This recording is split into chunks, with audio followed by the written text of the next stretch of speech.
Hey guys, welcome back to We Watched a Movie. I am Mike, and man, do I have a weird one for you today. I got this old school experience last night where, if you remember back in like the 90s, maybe 80s for you, who knows, and you're flipping through the channels late at night and you just find something weird on Skinamax that's not porn. You just stumble across it, you have no idea what it is, but you're transfixed with it, and then it just becomes a piece of you.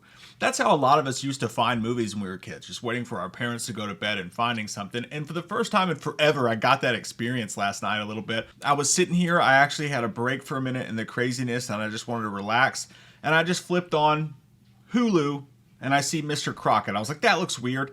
I know nothing about it, except for I think I saw someone on Twitter say something about it earlier. You know what? I'm just going to watch it sight unseen. How the hell did I not know about this movie? How the hell are more people not talking about this movie just from the 15 minutes? Late Night with the Devil was awesome. I loved it a lot, but it seemed like everybody talked about and loved that movie. And this has a lot of the same aspects, and no one's talking about it. So let me just paint this picture for you if you have no idea what Mr. Crockett is. This is wild. Do you remember Bozo the Clown? What's going on?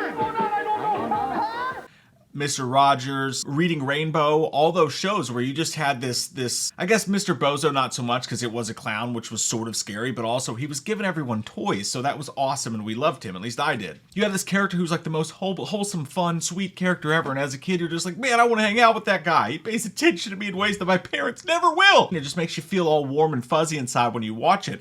This is that guy.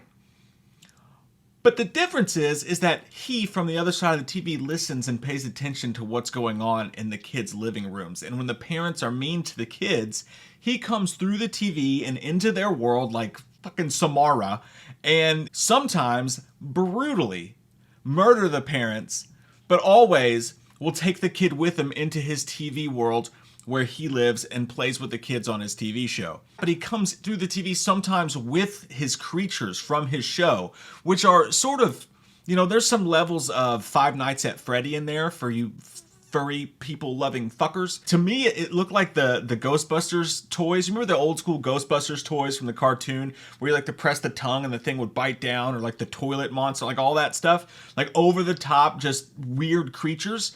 That's what they reminded me the most of. And the first 15 minutes alone, you get this scene that just made me, I was like, oh my God, I can't believe I just stumbled across this craziness. First off, the special effects are insanely good, and they're practical effects. These creatures, and when their tongues move, their giant teeth moves, it's so realistic looking, and you can tell they had a blast putting this stuff together. This may be the horror performance of the fucking year from Elvis Nolasco, and I'm telling you, there's something about this dude. One second he's being empathetic with the kids, and he's being a sweet Mr. Rogers type character. Another one, he's being funny. All of a sudden, he's screaming, sweating at the screen, and he's scary as shit, and he's intense. He makes weird jokes that kind of remind you of Clarence Williams III in Tales from the Hood, if you remember that performance and how amazing it was. This guy's trying to hold the background together for him in a show, and the guy fucks up and drops the background.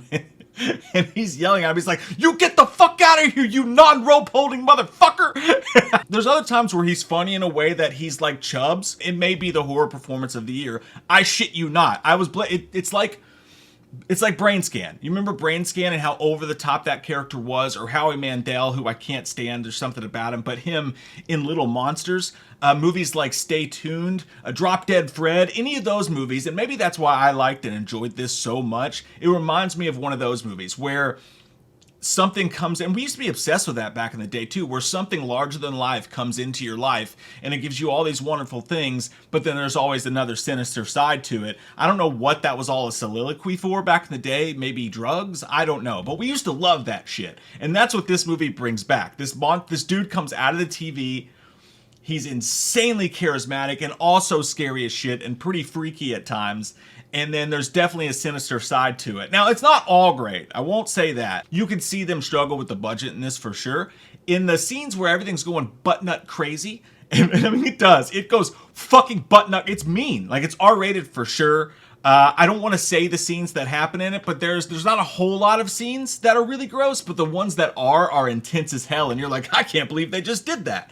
And it's wild. I wish I could tell you, but I just don't want to ruin it for you. When they're doing these over-the-top scenes, it feels like they're crushing it. Like, you can't believe how great these special effects look and how great this performance is and all that. But when they go back to the real world and they try to center on the characters, the writing's really not there, and it suddenly feels super, super low budget. You could tell they blew their load, so to speak, on the great scenes in the movie. And yeah, in the end, the third act, like so many of those movies do, you know, like the brain scans of the world do in so many of those movies, it really does unravel in the third act a little bit. This one comes super predictable, and moments that you know what's about to happen, they take kind of a long time getting there to it. And again, some of the acting's just really off and not great. The script is not great in certain parts, but the juice is still worth the squeeze if you like movies like that. Just for how, I literally sat there like, what the fuck? I can't believe I just turned this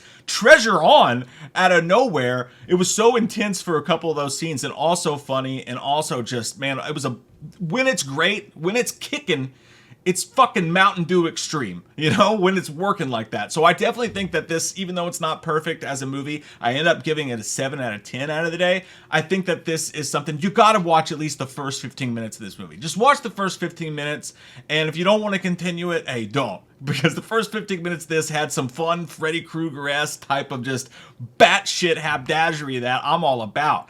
And that sounded weird. This sounded fucking weird. I saw some people say that they really thought there was too many plot holes in his backstory when they explain it and stuff like that. And I'm like, all right, we're talking about a guy who comes out of his TV with his giant creatures and murders your parents and steals children into the TV set. You know, we're not making a documentary about photo fucking synthesis. This felt like it could have been a great Tales from the Crypt type episode, one of those things. But I think it still works as a full length. Just, it's caught right in between there. It sort of does and it sort of doesn't, but if you like Tales from the Crypt and shit like that, again, you'll like this as well, I feel like. And again, the monsters or the creatures that he uses to do his bidding sometimes and help him out, that just like Pee-wee's Playhouse level, like live around him. The things that they do make the robotics and whatever in the Five Nights at Freddy's movie look like whatever the fucking VR Trooper version of the Muppets would be. That's done so well. I can't believe it. So yeah, watch the first 15 minutes of Mr. Crockett and let me know what you guys think. Please do it. It's on Hulu. Fucking do it. I see you. My mom and dad are going to be so mad at me. I love you guys so much. I hope you're having an amazing October. We'll see you soon, and I'll see some of you this weekend at the We Watched a Movie meetup. Can't fucking wait. I'm going to take my pants off. No, I'm not. Put your pants back on. Here comes that white-faced fucker, an asshole like no other. He's a big old piece of shit. Wants to stab your sister's tits cause he's a white-faced fucker. Loomis can't recover. Dr. Challenge drunk again. Sleeping with your sister's friends. Do you want to know about the darkness? I said, goddamn. Goddamn you, Michael! I said, goddamn. A lot of people don't know the darkness that goes inside their hearts. I said, goddamn. Goddamn you, Michael!